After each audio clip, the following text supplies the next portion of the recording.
Over 154,000 federal employees are officially leaving government service today in what constitutes the largest single-year exodus of civil servants in nearly 8 decades, as Congress races against a midnight deadline to prevent a government shutdown that could trigger additional mass layoffs.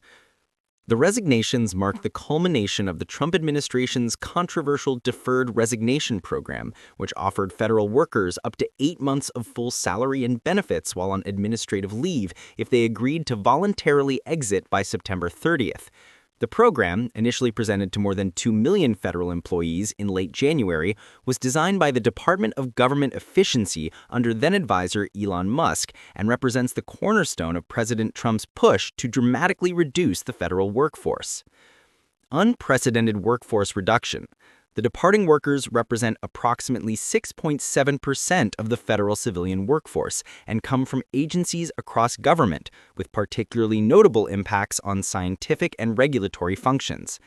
At the National Weather Service, nearly 200 people accepted buyouts, causing what union officials describe as massive disruption in offices throughout the country due to the loss of technical staff and experienced meteorologists.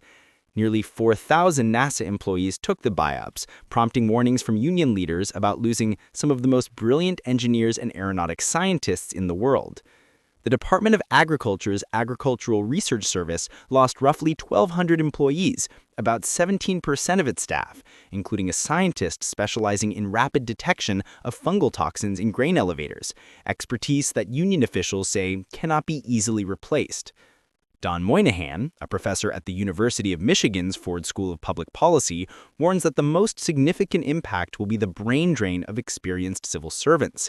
He says, it takes years to develop deep knowledge and expertise to deliver government programs these people run. Now, much of that knowledge is walking out the door. The mass resignations coincide with a critical funding deadline as Congress appears headed toward a government shutdown at midnight Tuesday. In an unprecedented departure from traditional shutdown protocols, the Trump administration has instructed federal agencies to prepare reduction in force plans for permanent layoffs rather than temporary furloughs. President Trump warned Sunday that we are going to eliminate a lot of the personnel that we can remove on a permanent basis if the shutdown occurs, though he added he would prefer not to do that. The White House Office of Management and Budget has told agencies to seize this opportunity to plan for extensive layoffs targeting programs that may lose funding or don't align with Trump's agenda. The administration projects that through a combination of buyouts, firings, and other incentives, approximately 300,000 federal workers, representing a 12.5% decrease,